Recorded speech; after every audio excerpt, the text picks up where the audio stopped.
Star Wars prequels were peak and also kinda dumb. I recently watched the Star Wars prequels. I had been avoiding them for so long, for years actually. And the reason was that they have a really bad reputation online, with all of the three movies having really mediocre reviews. And because of that, I never really felt the urgency to watch them. Well, that was until a few days back when I was doom scrolling on my phone, when I saw this clip of Anakin Skywalker talking to Padme. It was a scene from the end of the third movie.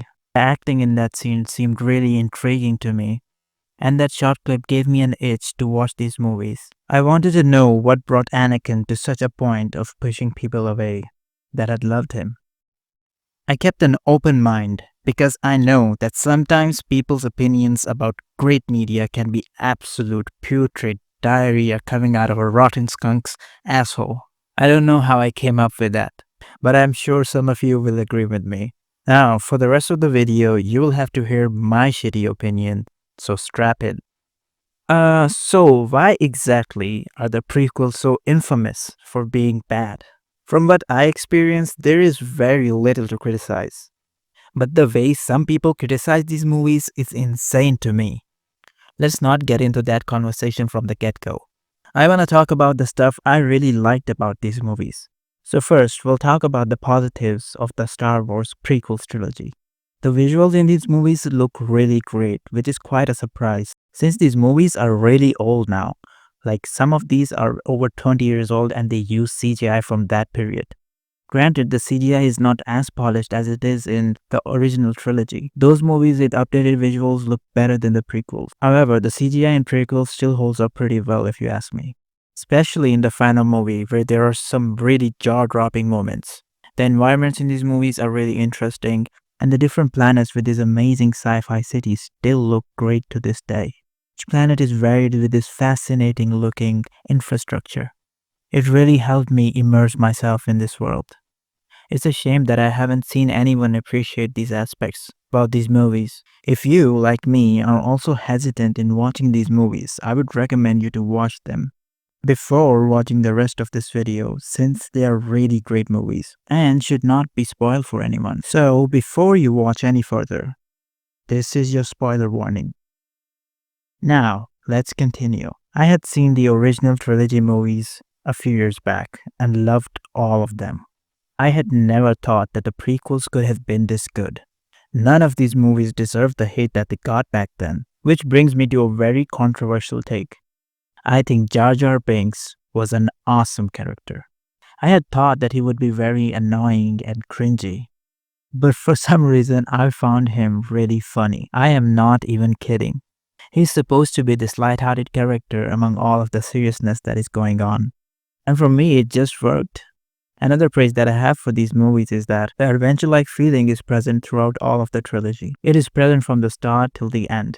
Seeing the Master-Jedi relationship between Qui-Gon and Obi-Wan was really great. Qui-Gon is the more likable character of the two, in the first movie at least.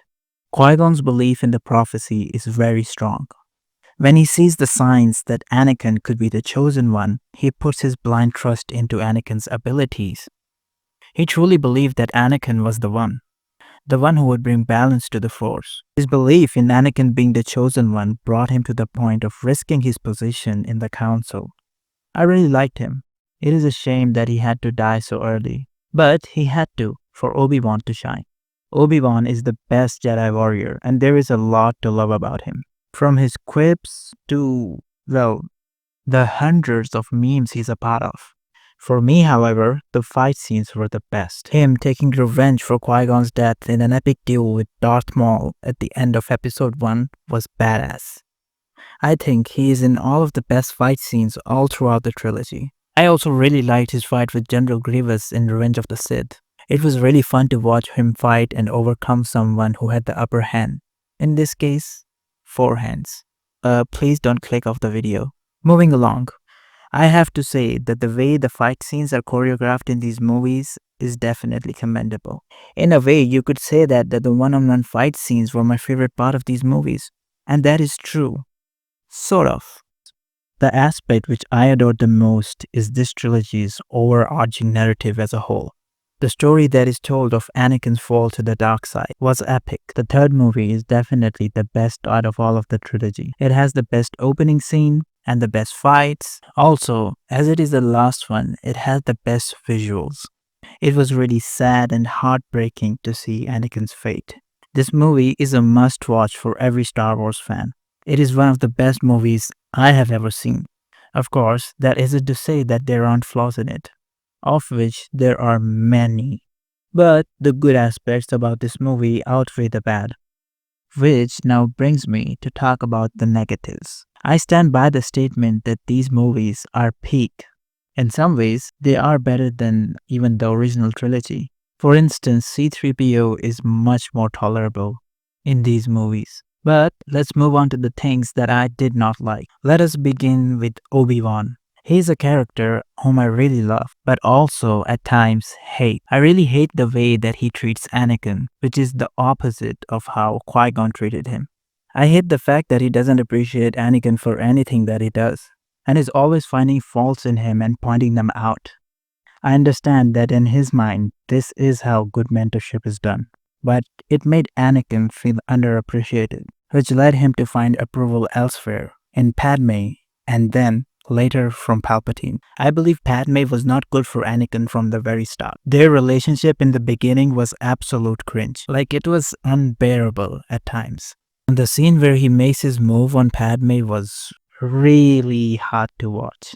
It was not only the dialogue that made it bad, some of the acting in these scenes is atrocious. The actor who plays Anakin, Hayden Christensen, did a great job in the third movie. But in the second one, there are some really bad scenes, mostly due to his acting. Now, let's talk about Palpatine. I hated him from the get-go. I had already predicted that he was gonna be Darth Sidious, because it becomes very obvious to get that impression if you look closely enough. It is a wonder how nobody else found his identity in this movie. Think about it. Did the Jedi not care to use any detectives to find out his identity? I came up with this question when I was watching the scene where Obi-Wan looks at the footage from the archives records, where Anakin kills children. And I was like, why didn't they ever look at them before in these movies? They could have found out Palpatine's identity a long time ago. Why weren't they ever suspicious of him when he had a face like this? There are a lot of questionable things happening in these movies that I want to address, which have probably already been talked about a lot. But I want to present my take on these issues. Let us talk about the relationship between Anakin and Palpatine. He had been corrupting Anakin's mind for years. Where the Jedi Council was not very fond of Anakin, Palpatine was. He had been acting like a father to Anakin, a father that he never had. Which makes me believe that Anakin falls to the dark side because of family issues. The loss of his mother in Attack of the Clones is what causes him to go apeshit and forget all the Jedi codes and kill a whole population of living beings without any mercy. He even killed women and children in his anger, as he said. And when he returns and tells Padme about this, she just accepts it? Wait a minute. Firstly, no girl would ever do that. And for argument's sake, let's say she even does accept him. Wouldn't she be scared of him, even like a little bit? Was George Lucas being profound with his writing here or something? Did he think that the audience will understand it as love blinding Padme's rationality and logical thinking? Isn't she an empress who literally cares for her population? But she doesn't even bat an eye when an entire populace is murdered by her own boyfriend? I don't know, George. And this incident is not even brought up again. Even in the third movie, when Padme is told by Obi-Wan that Anakin killed Youngling, she has a hard time believing it. This just makes her seem like she's dumb or something. Not good writing, George. Anyways, we were talking about Palpatine, who I understand has become a respectable person in Anakin's eyes through the years. But not even questioning his intents properly is a really dumb choice on Anakin's part. It just makes Anakin come off as a child.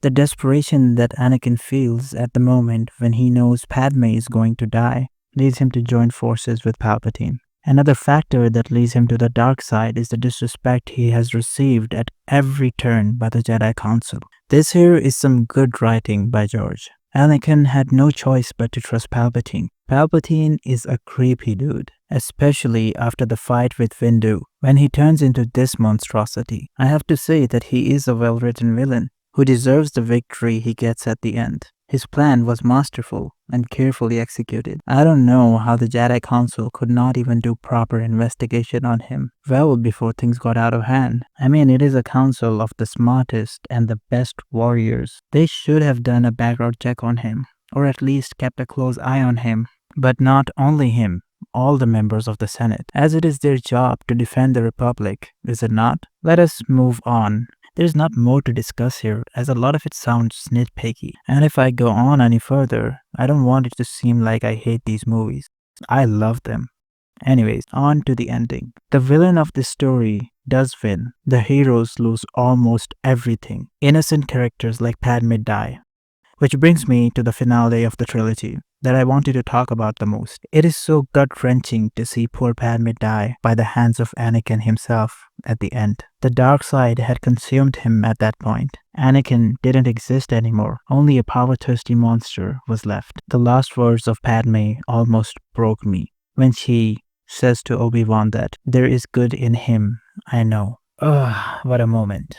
And before that, the remarkable duel between Anakin and Obi-Wan. It was such an intense fight. I was rooting for Obi-Wan to win, but I didn't want Anakin to die. The moment where his legs and arms get cut off like sushi by Obi-Wan's lightsaber caught me off guard. For a second there, I thought he died, but it turned out he survived, and he started talking shit right after. I hated this moment and felt really bad for Obi-Wan.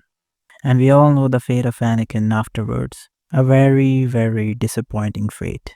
And there you go. Those were my thoughts on the Star Wars prequel trilogy.